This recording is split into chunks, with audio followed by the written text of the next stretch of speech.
What's up, sunshine? Welcome back to another Rodwin 10. My name is Rodwin Abdul Aziz, and I am your host today.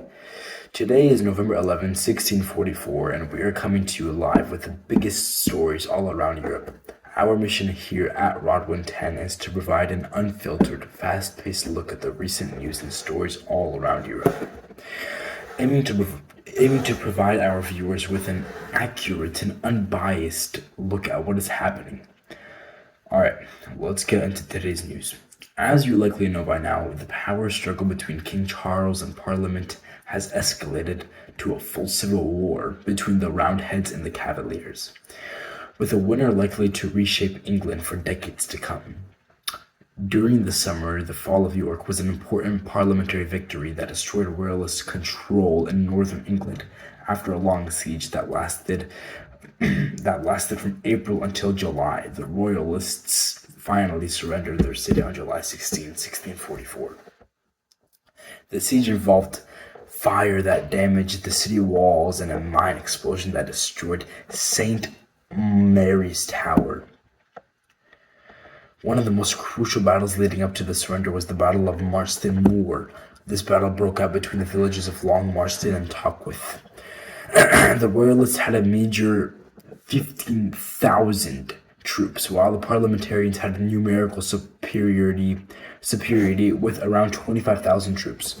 Early in the morning, at around 7 a.m., the parliamentary army launched a surprise attack. The parliamentarians had a landslide victory in this decisive battle, killing around 4,000 men, which is almost 25% of all of the Cavalier army. Additionally, 1,500 troops were captured by the parliamentarians, while only 300 of their own were killed. Following the surrender, Lord Fairfax, which is the commander and in-chief of the Roundheads, was promoted governor of York.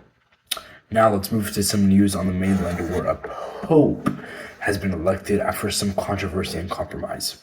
A few months ago, on July 29th, the pro-French Urban passed away, and the following election was deeply divided among the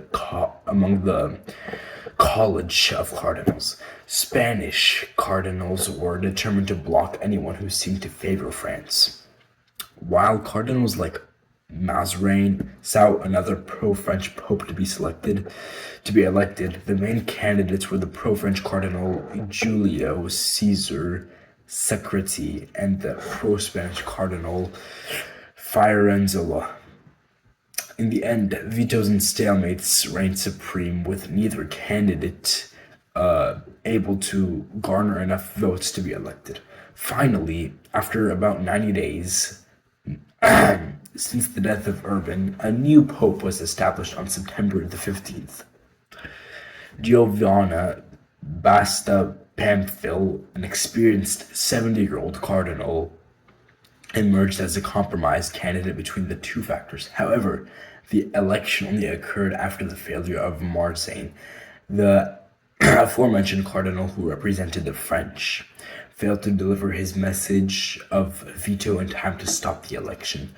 Pamphil took the name Pope Innocent X and now reigns as a vicar of Christ in the Catholic remains. Pop quiz hotshot. What type of gunpowder is being used in the latest flintlock pistols of our time? A. Flake powder, B. Black powder, C. Pressed powder, and D. Smokeless powder. If you said B, you are powderful. Let's head over to our weaponry expert to learn more about the latest developments in gunpowder technology and how it is shaping the war. Thanks, Rodwin. In recent years, there have been some massive developments in how our gunpowder is developed. Before the war, most of our gunpowder was actually imported from the Netherlands, but now much of it is now made domestically through the creation of gunpowder mills.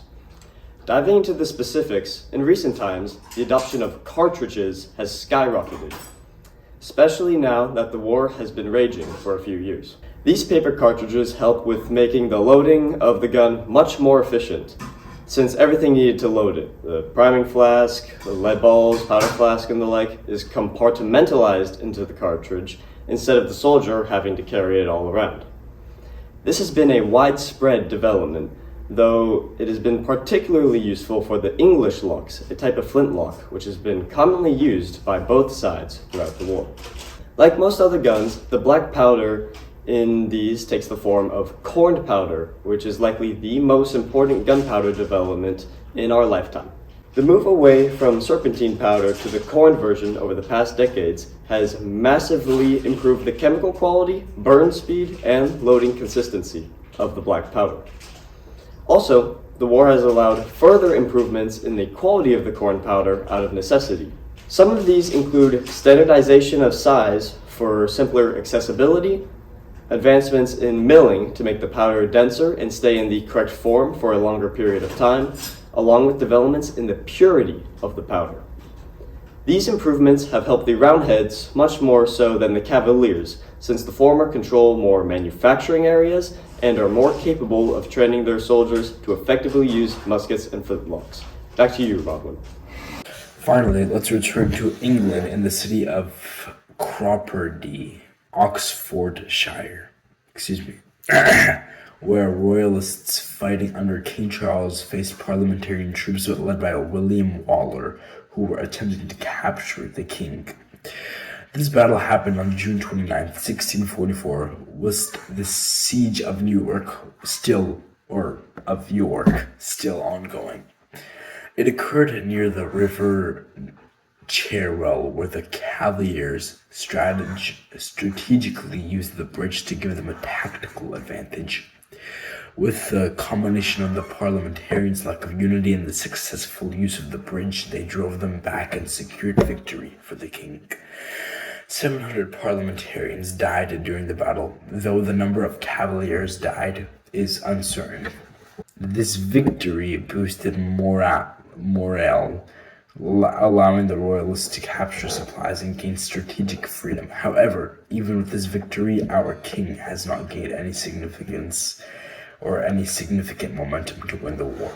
Congrats to our Your Term Tuesday winner, Professor Wheelock, and his students at the University of Cambridge for submitting sectary, a noun that means a person who is attached or identifies with a particular religious or political group, especially to an excessive degree.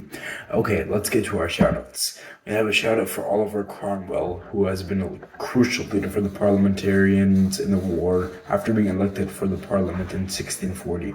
He quickly gained power and fame and is becoming a more crucial part of the parliamentarian success. So that is all for today's Rod 110 and Rod 1 out.